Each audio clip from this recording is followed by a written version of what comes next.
Bonjour à tous et à toutes. Bienvenue dans le podcast Le Bardo du cancer. Le bardo, c'est un mot tibétain qui désigne un état ou une phase intermédiaire. Dans ce podcast, je vous propose d'aborder cet entre-deux si particulier qu'est le bardo du cancer, plus communément appelé après-cancer ou rémission.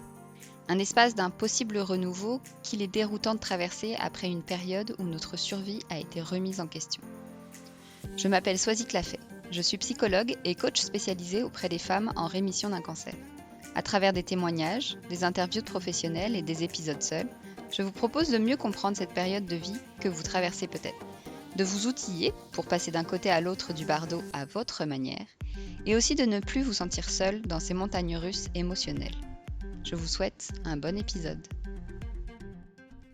Bonjour à tous et à toutes, alors je me lance, ça y est, dans ce tout premier épisode de ce podcast, Le Bardo du cancer. Et justement, donc ça va être un épisode solo pour commencer. On laissera place aux interviews dans le prochain épisode. Mais dans celui-ci, je me lance toute seule et je voulais vous parler de ce fameux terme que j'ai utilisé dans le titre, le bardo. Donc, comme vous avez pu l'entendre dans le générique, ça désigne un état mental intermédiaire, donc un état entre deux états, l'un achevé et l'autre pas encore commencé. Et on traverse absolument tous des bardos dans notre vie, de manière plus ou moins importante et de manière plus ou moins intense et de manière aussi plus ou moins facile. Par exemple, un bardo du quotidien, j'ai envie de dire, ça serait quand on a donné notre préavis mais qu'on n'a pas encore emménagé dans le nouvel appartement ou la nouvelle maison. Quand on a donné notre démission mais qu'on n'a pas encore commencé ou même trouvé de nouveau travail. Quand on attend un bébé ou encore quand on a décidé officiellement de partir en retraite mais qu'on travaille encore. Ou encore, dernier exemple, et c'est celui qui va le plus nous intéresser dans ce podcast tout au long des épisodes, c'est cette période où on apprend qu'on n'a plus de cellules cancéreuses dans le corps, mais que le flot de notre nouvelle vie n'est pas encore lancé. Vous savez, cette deuxième vie, quand on apprend qu'on n'en a qu'une seule. Et selon les bouddhistes, cette période donc d'entre-deux, c'est une période de créativité et de liberté. Donc si on reprend les exemples cités un peu plus haut, quand on attend un bébé, on est full créatif en imaginant son visage, son corps, sa personnalité. Quand on va aussi aller créer sa chambre, quand on va aller décorer sa chambre, on va être aussi créatif et porteur de liberté. Avant d'emménager, on va déjà imaginer la décoration, comment on va pouvoir placer nos meubles, qu'est-ce qu'on va pouvoir acheter de nouveau.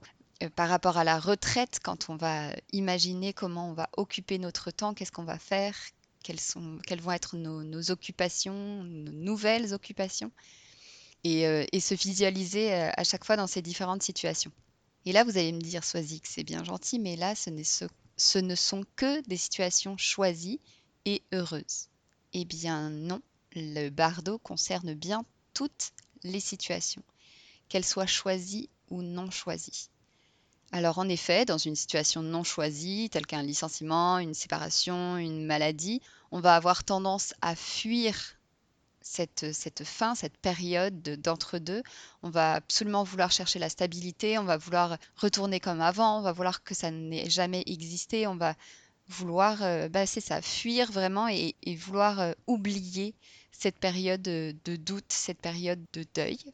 Et donc, dans la situation choisie, on va facilement percevoir la créativité et dans celle non choisie, on va facilement percevoir le deuil à faire. Pourtant, les deux existent dans toute situation de changement. Et l'état transitoire nous fait peur à cause du deuil qu'il implique. Malheureusement, notre éducation, notre société occidentale ne nous invite pas à nous poser la question de nos émotions, ne nous invite pas à laisser la place aux émotions désagréables et ne nous invite pas à entendre, à comprendre et à faire la place, encore une fois, à cette période transitoire.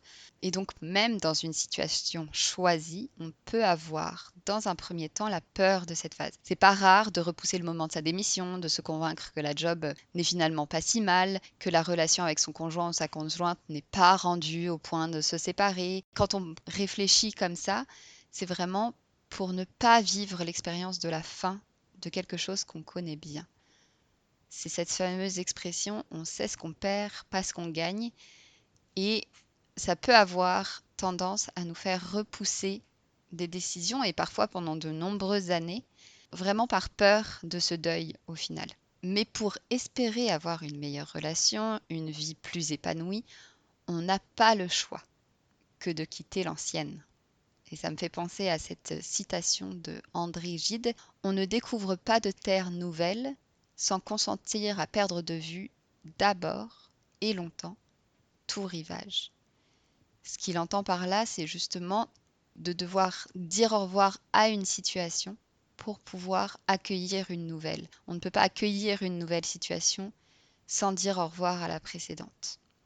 Et donc justement, ce qui m'a vraiment intéressée dans ce terme de bardo, c'est donc dans cette phase d'entre-deux, c'est vraiment cette idée de devoir dire au revoir, c'est de faire le deuil, ce qui est un terme pour moi qu'on n'utilise pas suffisamment dans la vie quotidienne, qu'on utilise seulement quand on parle de la perte d'un être cher, mais on vit des deuils tout le long de notre vie, de notre carrière, de notre vie familiale, etc.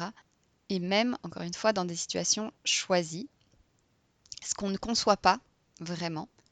Pourtant, des personnes qui vont devenir parents, qui attendent un enfant, doivent faire le deuil de la vie d'avant, de la vie sans enfant, de la vie où on choisit l'heure à laquelle on se réveille, où la responsabilité d'un petit être n'est pas. C'est indispensable pour justement devenir parent, pour accueillir cette nouvelle situation. Et c'est malheureusement possible plus tard de regretter cette position de parent, de mal vivre cette position de parent, parce que le deuil n'a pas été fait, parce que les choses ont été inversées, on est allé chercher notre nouvelle terre avant de quitter l'ancienne.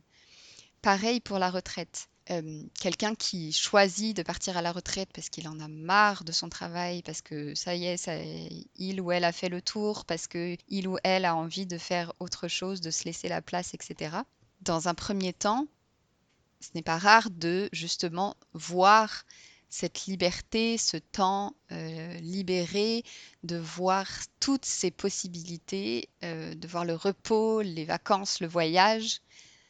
Et ce n'est pas rare non plus que 2 ou 3 ans après la retraite, des personnes le vivent mal, tombent éventuellement dans la dépression, soient en tout cas perdues et tristes, parce que, encore une fois, ce deuil n'a pas été fait et qu'il est tellement indispensable qu'il revient d'une manière ou d'une autre à un moment ou à un autre s'il n'a pas été fait. À l'inverse, pour justement revenir sur cette idée de c'est que des situations choisies et heureuses, donc c'est facile d'avoir de la créativité et de la liberté. Donc là, je viens de vous parler du fait que dans les situations choisies, il y avait aussi l'importance du deuil. Et donc à l'inverse, c'est pas rare dans des situations avec des événements difficiles de la vie, que ce soit des séparations, des licenciements, la maladie, ce n'est vraiment pas rare que ça permette un nouvel éveil derrière, que ça permette des nouvelles priorités, des nouvelles façons de voir les choses, un renouveau. Ça parce que justement, dans ces situations difficiles, imposées, qu'on peut trouver injustes, le deuil nous paraît davantage évident. Dans le cadre d'une séparation, on n'a pas le choix. C'est terriblement difficile. On pourra éventuellement parler des phases du deuil, mais on va aller négocier, etc. Mais à un moment ou un autre, il faudra bien se rendre à l'évidence, cette relation n'existera plus. Il faut en faire le deuil. Tout comme le travail. Par exemple, quelqu'un qui part à la retraite parce que son entreprise lui a fait comprendre qu'il ou elle était trop vieux ou trop vieille, ça peut paraître injuste. La personne n'était pas prête à quitter son travail. Elle n'a pas envie d'avoir ce temps libre et pour autant, il ou elle n'aura pas le choix de faire le deuil de ce travail puisqu'il ne reviendra plus. C'est une situation qui ne reviendra plus. Après un accident, une personne qui devient handicapée, ou alors encore une fois quelqu'un, justement, si on en revient à notre sujet principal, quelqu'un qui a eu un cancer, on n'a pas le choix, à un moment ou à un autre, de faire le deuil de la personne qu'on était avant, de faire le deuil de la personne valide, de faire le deuil de l'innocence. Et comme on n'a pas le choix finalement dans ces situations-là de faire le deuil, ben, ça laisse la place derrière à cette fameuse créativité, cette fameuse liberté dont parlent les bouddhistes. Donc, quelles que soient les situations, qu'elles soient choisies ou imposées, ce fameux bardo est constitué à la fois du deuil et ensuite de la créativité, de la liberté. J'ai failli appeler, j'ai failli appeler ce podcast Le cancer entre deux chaises, dans le sens vraiment le cul entre deux chaises, et on se retrouve vraiment dans cette situation et c'est pour ça que ça peut être vraiment déroutant. C'est parce qu'on a quitté notre zone de confort finalement et on ne sait pas encore ce qui nous attend. Et je vous parlerai aussi de la théorie du chaos dans un autre épisode que je trouve très intéressante. Et donc en fait la créativité, la liberté sont permises parce que on se détache de certaines habitudes, de certaines cristallisations, de certaines obligations. Si je reprends l'exemple de la séparation, qui doit sûrement parler à beaucoup de monde, on a pu prendre certaines habitudes, on a pu avoir une certaine routine de couple, que la séparation vient mettre un stop à ces habitudes, et de là, on repart finalement à zéro et ça laisse la place à tout ce dont on veut. Si on veut recréer de nouvelles habitudes, si on veut se réapproprier notre vie, finalement, c'est le moment, j'ai envie de dire, c'est le moment ou jamais. Dans les périodes de changement, c'est ça qui est possible, c'est justement de recréer de nouvelles choses qui potentiellement nous correspondent mieux. En tout cas, je vous le souhaite, c'est justement que ça vous corresponde mieux. Donc le deuil est vu comme quelque chose de vraiment négatif et injuste, mais j'aime beaucoup ce terme de Bardot parce que justement, il présente cette phase de deuil plutôt comme laissant place à de la création, à du beau, et comme étant une phase indispensable finalement pour du renouveau. Donc le Bardot parle à la fois de ce deuil et de ce possible éveil, finalement de l'opportunité d'une vie plus alignée, et c'est ça qui m'intéressait dans ce terme. Il invite aussi à se détacher de ce qu'on ne peut pas contrôler, puisque si on s'y accroche, on ne peut pas faire le deuil. Et il invite aussi à réaliser notre impermanence, donc le fait que les choses ne sont jamais fixes pour l'éternité. Or, ce lâcher-prise, finalement, et cette prise de conscience de notre impermanence, nous sont imposés lors d'un cancer. On apprend doucement à faire face à ça et je pense que ça peut nous aider dans l'après, justement. Donc voilà, j'ai fait le tour du terme du bardo. Je ne veux pas aller plus loin parce que sinon je vais spoiler le prochain épisode solo qui sera sur les phases de transition. Pour moi, le bardo est une des phases de la transition au complet. Et pour moi, c'est la phase qu'on va avoir tendance à éviter quand on a eu un cancer et quand on est dans l'après-traitement. Et pourtant, quand on y fait face, qui peut laisser place à beaucoup de beauté. Dans ce premier épisode, je ne vous laisse pas nécessairement d'exercices de réflexion. Je le ferai davantage dans les prochains épisodes solo, mais je voulais vraiment juste aborder ce terme-là de Bardot pour la suite, puisque c'est un terme qui est vraiment pas connu, je pense. Moi, ça fait pas longtemps que je le connais et ça m'a paru évident qu'il ferait partie du titre du podcast.